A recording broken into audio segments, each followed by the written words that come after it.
तो आज का टॉपिक तो आपको मालूम पड़ ही गया होगा। आज हम लोग क्या लेने वाला है, दो टॉपिक्स को लेने वाले, जिसका सबसे पहला जो टॉपिक है वो टेक्नोलॉजिकल इन्वायरमेंट है। अभी आगे लीगल इन्वायरमेंट भी देखेंगे, लेकिन सबसे पहले आपको बता दूं कि हमने अभी तक लास्ट लेक्चर तक इतने सारे लेक्चर्स ले लिए हैं और अभी तक हमने सारी चीज़ों को समझ लिया है कि एक्सटर्नल फैक्टर्स क्या होते हैं, वो फैक्टर जो हमें बाहर से इन्फ्लुएंस करते हैं, जिनके ऊपर हमारा कंट्रोल नहीं होता है। अब आज का जो टॉपिक है काफी इंटरेस्टिंग भी होने वाला है और काफी लंबा भी हो सकता है मे बी, क्योंकि दो टॉपिक्स को एक साथ लेने वाले। नाउ स्टार्ट करते हैं फिर टेक्नोलॉजिकल इन्वायरमेंट। ठीक है, नाम से ही समझ आता है कि टेक्नोलॉजी से रिलेटेड है, उससे ही कनेक्टेड होगा। टेक्नोलॉजिकल इन्वायरमेंट है एक ऐसा इन्वायरमेंट जो टेक्नोलॉजी से रिलेटेड है और वो भी हमारे बिजनेस को इन्फ्लुएंस कर सकता है। अब ये किस तरह से कर सकता है, तो देखो, हमारे आसपास में नई नई टेक्नोलॉजी आती जा रही है, अपडेट होती जा रही है, नए नए टेक्नोलॉजीज आती जा रही है और पुरानी टेक्नोलॉजी जो है वो जाती जा रही है। मतलब पहले की टेक्नोलॉजी जाती जा रही है और नई टेक्नोलॉजी आती जा रही है। तो उस हिसाब से हमें भी वो जो नई टेक्नोलॉजी आ रही है, नए मेथड्स आ रहे हैं, नई टेक्निक्स आ रही है, उन सारी चीज़ों को अपने साथ अडॉप्ट करना होगा, उन चीज़ों को अपने साथ जोड़ना होगा, वरना हमारा जो बिजनेस है वो खतरे में भी जा सकता है। यही चीज़ें बताई गई है टेक्नोलॉजिकल इन्वायरमेंट के अंदर। अब किस तरह से, तो एग्जाम्पल देते हैं। मान लो, देखो, अब पहले के टाइम पे क्या होता था, 90s के टाइम पे, उस टाइम पे लोग जो है वो सिर्फ डब्बा फोन चलाते थे, वो बटन वाला रहता था ना, नोकिया का, वो चलाते थे। ठीक है, अब वो डब्बा वाला मोबाइल चलाते थे। तो उस टाइम पर जिन जिन लोगों ने वो डब्बा वाला फोन का दुकान खोला, उनका तो दुकान मस्त चला होगा। ठीक है, अब मान लो एक आदमी था, उसने डब्बा फोन का दुकान खोला था और उसने सोचा कि अब मैं जिंदगी भर यही वाला नोकिया का ही फोन बेचूंगा, क्योंकि इस साल जो है इसने मुझे काफी ज्यादा पैसे दिए, तो अब मैं जिंदगी भर यही फोन बेचूंगा और मैं और कोई चीज नहीं बेचूंगा।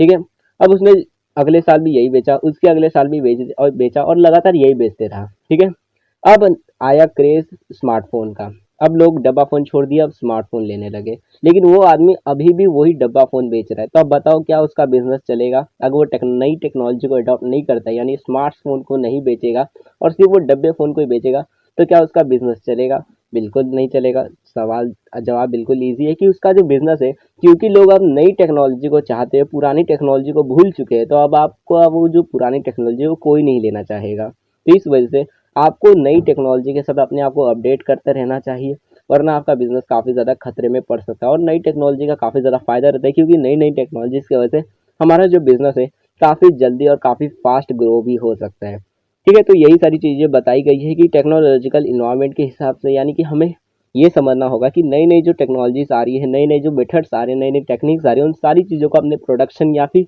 जो भी चीज़ हमारे पास है अपने बिजनेस में जोड़ना होगा, उसे अपने साथ कनेक्ट करना होगा, इस्तेमाल करना होगा, ताकि हम उसे सर्व कर सके लोगों को।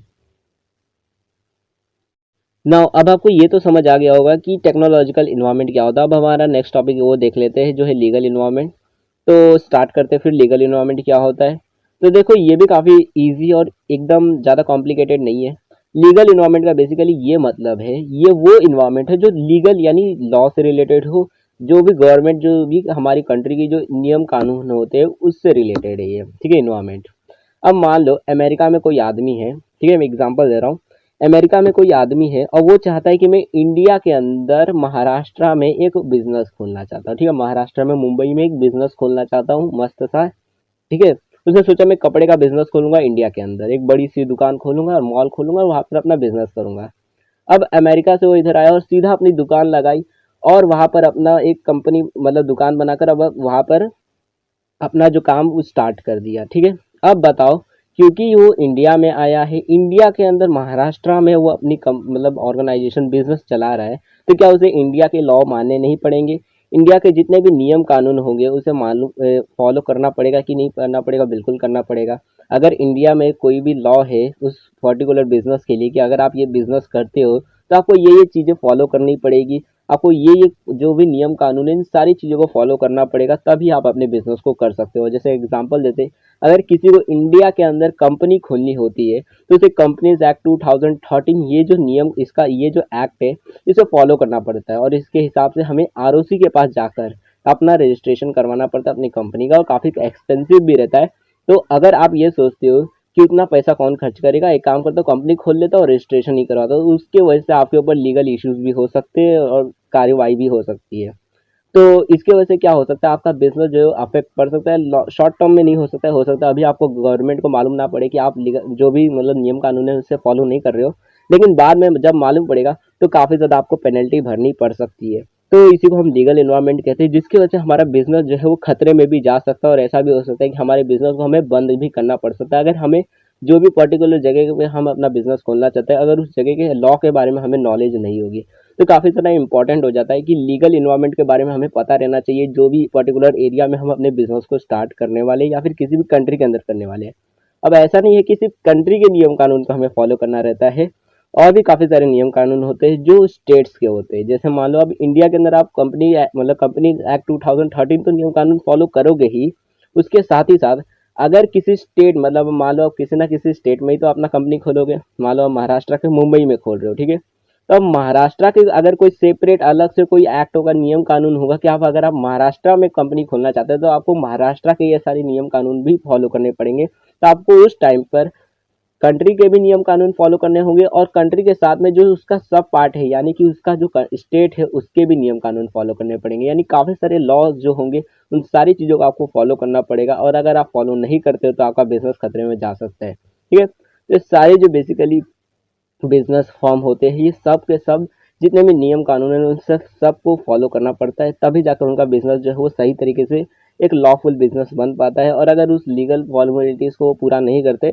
तो उसके वजह से उनके ऊपर काफ़ी ज़्यादा पेनल्टीज भरनी पड़ सकती है। यहाँ पर कुछ ऐसे नियम कानून लॉस के बारे में बताया गया, एक्ट्स के बारे में बताया गया है जिन्हें एक बिजनेस फॉर्म को फॉलो करना पड़ सकता है। एग्जाम्पल्स दिए गए हैं जैसे कि इंडियन कॉन्ट्रैक्ट एक्ट, यानी कि अगर आप इंडिया के अंदर कोई कॉन्ट्रैक्ट बनाते हो तो आपको ये लॉ फॉलो करना पड़ेगा, वरना बाद में अगर आप बोलते हो कि मैंने इसके साथ कॉन्ट्रैक्ट किया था और ये मेरी बात नहीं आप कर रहा है सुन रहा है, तो उस टाइम पे गवर्नमेंट जो है वो आपकी नहीं सुनेगी, क्योंकि आपने इस कॉन्ट्रैक्ट इंडियन कॉन्ट्रैक्ट एक्ट के हिसाब से वो कॉन्ट्रैक्ट नहीं बनाया गया है, आपने अपने हिसाब से कुछ भी लिख कर बना दिया है, तो इसकी वजह से गवर्नमेंट आपकी बात नहीं सुनेगी, ठीक है। तो ये भी हो सकता है। देन दूसरा वाला वर्कमैन्स कंपनसेशन मीन्स कि अगर कोई काम कर रहा है और उसके साथ कोई दुर्घटना हो जाती है, यानी हाथ पैर कट जाता है, कोई एक्सीडेंट हो जाता है वर्कर के साथ में हमारे, तो उस टाइम पर उसे हमें कंपनसेशन यानी कि कुछ पैसे देने पड़ते हैं उसके इलाज के लिए, सारी चीज़ें हमें देनी पड़ती है, या फिर अगर कुछ हो जाता है तो उसके घर वालों को हमें कुछ अमाउंट ऑफ मनी देना पड़ता है। तो ये भी एक्ट है, इसका भी हमें फॉलो इसे भी हमें फॉलो करना पड़ता है। देन इंडस्ट्रियल डिस्प्यूट एक्ट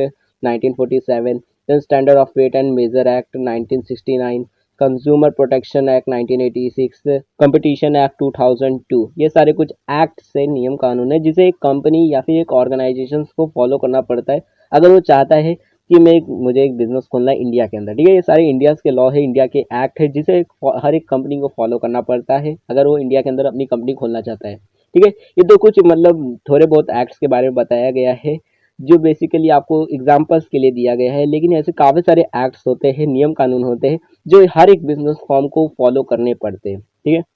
तो यही सारी कुछ चीज़ें थी जो लीगल इन्वायरमेंट के बारे में बताया गया है। आई होप आपको सारी चीज़ें समझ आ गई होगी। देन हमारा जो नेक्स्ट टॉपिक होने वाला है वो है न्यू इकोनॉमिक पॉलिसी, यानी कि नई जो इकोनॉमिक पॉलिसी है जो 1991 में आई थी, LPG, लिबरलाइजेशन, प्राइवेटाइजेशन, ग्लोबलाइजेशन, वो वाली वीडियो को लेने वाले। तो अगर आपको वो वाली वीडियो देखनी है तो ये लेफ्ट वाली वीडियो को क्लिक करके देख लो, वरना राइट वाली प्लेलिस्ट को क्लिक करके सारी वीडियोस देख लो, काफ़ी इंपॉर्टेंट लेक्चर्स हैं।